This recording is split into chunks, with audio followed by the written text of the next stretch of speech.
Sa mahiwagang burnay mula sa mahiwagang burnay.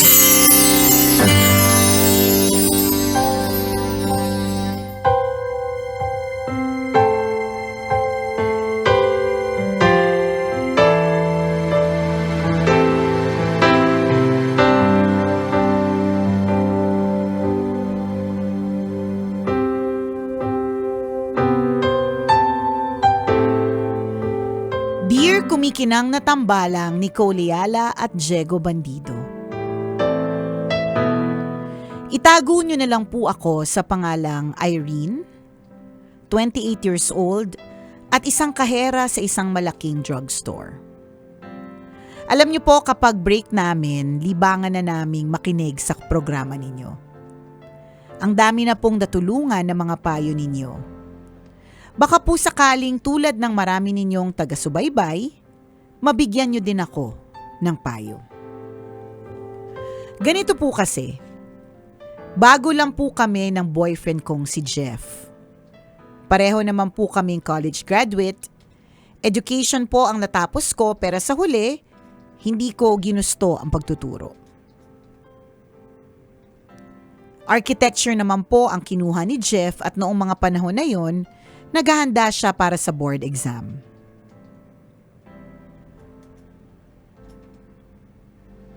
Habang ako naman ay nagtatrabaho na bilang kahera sa isang kilalang drugstore.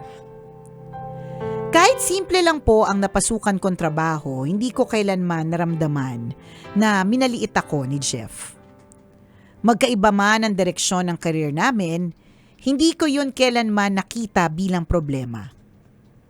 Proud ako sa kanya.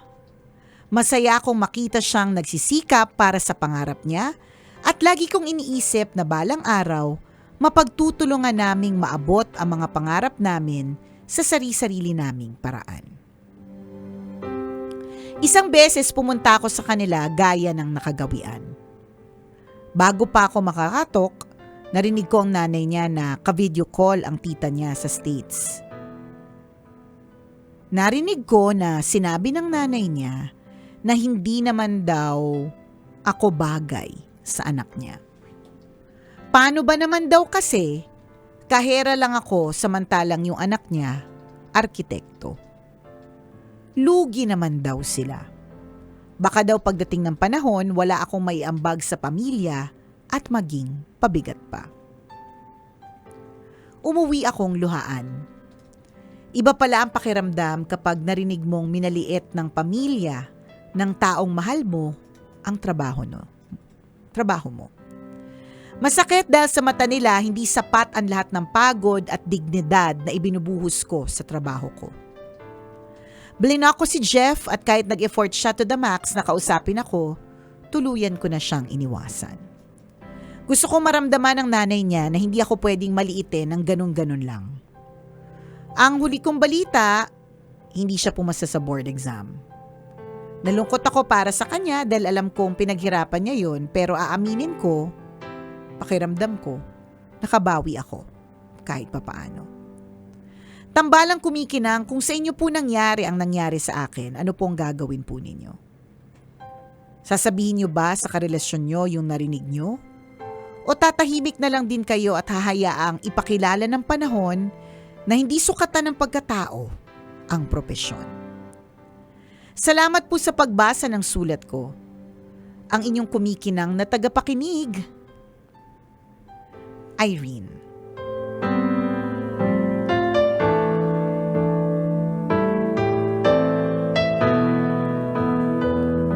Irene, sarap mong kurutin. Oo. Kasi parang ang dating pala is hindi niya sinabi. Oo. Kasi yun yung tanong niya dun sa dulo eh. Ano ba yung tanong mo sa dulo? Kung Na parang nakabawi ka pa. Parang, oo. Hindi, tsaka may sinabi pa siyang, hindi, yung tanong niya is, sasabihin niyo ba sa karelasyon niyo yung narinig niyo? Or tatahimik na lang din kayo at hahayaang ipakita ng panahon na hindi sukatan ng pagkataong ano? So, ibig sabihin, hindi niya sinabi. Oo. Basta niya na lang hinuwalayan si Jeff na Tama. hindi niya in-explain kay Jeff Correct. kung ano ang nangyari. Tapos yung binanggit mo pa na hindi siya maganda pakinggan, Irene, na hindi nakapasa si Jeff. Oo, Tapos pero sinasabi kahit mo na, paano nakabawi ka oo, somewhere, na somehow. ayoko naman mangyari sa'yo yun. Pero tapos sa dulo, merong kahit nakabawi ka. Oo. Hindi mo ba inisip na baka posible hindi nakapasa si Jeff dahil Nagiwalay kayo? inisip ka na wala sa focus? Mga ganun. Hindi, Kasi tsaka unfair kasi kay Jeff eh. Unfair. Ako para sa akin, yung bang iniisip mo na nakaganti ka somewhere somehow, feeling ko, Jegs, kasi galit pa siya. Oo. Galit pa siya sa nanay. Mhm. Kaya may mga ganyan siyang salitaan. Alam naman natin kapag kagalit tayo, may mga bagay tayong pag pinagsisisihan natin kung ba't natin sinabi. So feeling ko galit pa siya. Pero lugi talaga si Jeff na hindi mo man lang sinabi Correct. sa kanya yung narinig mong conversation, kaya ka nakipaghiwalay. Sino bang kalaban mo dito? Kaya Kalaban mo ba si nga, Jeff? Hindi naman si Jeff yung kalaban. Oo. Hindi mo man lang para sa akin, 'di ba, sabi nag-effort naman si Jeff. Pero paano ba yung nangyari? Did you even truly explain to him? Kasi ang dating sa amin ni Diego, tama ba, Jegs? Oo. Ang dating sa amin is hindi mo sa kanya sinabi. Correct. How can you be so sure na hindi ka kayang depensahan ni Jeff? Na hindi kanya kayang ipaglaban at ipagtanggol? Oo. 'Di ba? How can you be so sure about that kung hindi mo na sinabi? Tapos, bago mo man lang sana binlock yung tao, nagkaroon man lang ng conversation na Oo. parang hindi namin alam baka posible may conversation. Baka. Pero kasi sa tunog ng kwento mo, Parang wala. Parang iniwan mo na binlock lang. mo kaagad kasi nasaktan ka sa salita ng nanay niya.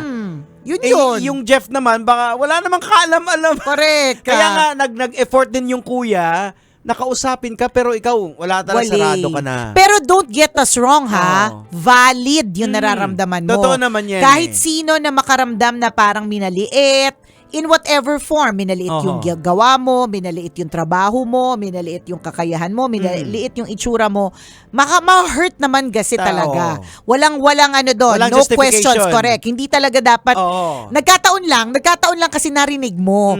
Yung conversation kasi na yon ay hindi meant na marinig mo eh. Private Usapan nyo correct conversation eh. siya. O, 'di ba? Parang katulad ng mga scandal namang kumalat. Oo. Yung intimate moment na yon is it's not meant to be shared. Oo. Talagang nagkataon lang na may nag-video tapos may nagkalat. Oo. So ganun din. Pero in a way, blessing in disguise na rin siya kasi at least alam mo na ganun yung pagtingin ng nanay. Tsaka hindi rin natin alam kung paano magtatapos yung conversation eh. Kasi Oo. malamang nag-walk out ka na. Nag-walk out ka na, malay mo dun sa dulo, yung di ba? taga-Amerika, kinumbinsi pa para, ay hindi. Aanin mo naman yung Oo. yung kapwa niya arkitekto kung may Oo. ugali, napakabait Oo, niya, kasi di ako ba? nga, bago ako nakarating dito sa Amerika, ganyan din kami. Yeah, di ba? May mga ganon. Kaya lang, nag-walk out ka na. Eto na naman. Ito na naman po kami, scriptwriter. Inventor ng kwento, 'di ba? So baka may ganun eh. So tama. kung tinatanong mo sa amin kung kami ikaw, kung anong ginawa, ang gagawin namin is communicate namin sana dun sa karelasyon namin how we feel at yung sabihin mo sa kanya. Pwede namang sabihin mo na hurt ako sa sinabi ng mama mo eh. Ano ba yun? Kaya ba natin yan? Or is this something na hindi natin malalabanan? Para at least fair din naman doon kay Jeff. Correct. Kung hindi talaga kayo magkakaunawaan, at least alam nung tao. Tama. Diba? Na parang, kasi una, hindi naman siya yung nakasakit sa'yo eh. Oo. Eh, di ba, ginawa ka naman niya, alam niya naman. Di ba, yung kung ano yung trabaho mo. Oo. Yun. May mga tao talagang sadyang, okay, sa POV naman ng nanay, 'di ba? Sino ba din naman namang nanay ang gusto ng kanilang anak ay hindi maging maganda ang kinabukasan. So kung gusto lang din nating intindihin, valid 'yung nararamdaman mo ha. Pero in a way, valid din naman 'yung nararamdaman ng nanay, 'di ba? Hindi dahil sa kung ano yung personality mo. Iba kasi yung tinitingnan ng nanay, yung kinabukasan. Yung kinabukasan, Eh. nag-a-advance isip na si nanay na, ay, okay, so kung ganito, baka ito pa yung humila sa anak ko pababa. She's just being a mother. Oo, na may konting ugali. 'Di ba? Pero maaaring hindi rin ugali eh. Talagang gusto lang din naman talaga niya mapaayos yung kanyang anak at nararamdaman niya na kapag hindi pantay yung estado, baka magka-problema. Ganun lang din. At saka yun nga yung conversation na yun dun sa tita is meant to be a conversation na private. Private Private dapat. siya talaga eh. Oo. So yun nga talaga what if yung tita pa mismo yung nag-convince Nagsabi dun sa ano? Kasi kanya, di ba? napagdaanan din ni tita yan bago siya makarating ng Amerika. Correct, di ba? Mga ganon. Oh, ito, Well, ito kasi yung problema ko minsan, 'di ba, pag ang nagkaroon na ng emotional hijack, hindi na tayo nakakapag-isip Wala ng na. yung logic nawawala na-hijack na na yung utak natin. Wala, Then, minaliit ako. Oo, yun. Ang liit-liit kong tao, porke kahera lang ako. 'Di ba? Mga ganon na agad. Oo. So, hindi na natin naisip na ay, tanungin ko nga muna si Jeff kasi if ever magkatuluyan, ang pakakasalan ko naman si Jeff hindi Tama. naman yung nanay, di ba? Kaya niya ba akong ipaglaban? Oo, kaya niya ba ako ipaglaban? Naitanong ba yung mga important questions na yon? Oo. So, para sa akin, I think Jeff still deserves an explanation if may communication pa Oo. rin. 'Di ba? Kung wala, edi let this be a lesson for everyone. Oo. Totoo naman din na lesson din ito para sa nanay ni Jeff. Oo. Sa totoo na next time, pag nagkukwento siya, wag video call. Audio, para hindi Ayan. naririnig. Oh, tsaka, Wag naka-loudspeaker. Oo. Chares! Tsaka Irene, alam mo, lugi ka rin din dito eh. Kasi, hindi mo hinarap yung problema eh. Hindi, Tinakbuhan tinakasan mo mo. eh. So kung sa susunod na magkakaroon ka ng relasyon, maaring iba yung mukha, Ibang form. ng baka tatakbuhan mo na naman ngayon. So dapat we have to face the music. Tsaka yung kapag halimbawa, 'di ba minsan motivation yung kapag kami namaliit ka, Oo, mag-aano marami ka. tayong mga success story na Oo, ganyan. ganun. Oo. Hindi ako sinasali kasi ganito lang ako. Ganun, hindi ako magkakajowa kasi ganito lang ako. It can also be a good motivation. Oh, actually ako personally, yun yung fuel ko eh. Kasi even family dati, nasabi, si Diego, wala yan, walang, kasi siyempre, sino ba namang magsasabi na may future yung sang loko-loko, diba, wala. Pero ako tahimik lang ako, pero sabi ko lang sa sarili ko na, balang araw, puprove ko sa inyo na mali kayo. At yung mga yon ay binabati na po ni Diego sa radyo. Tama. Diba? Diba?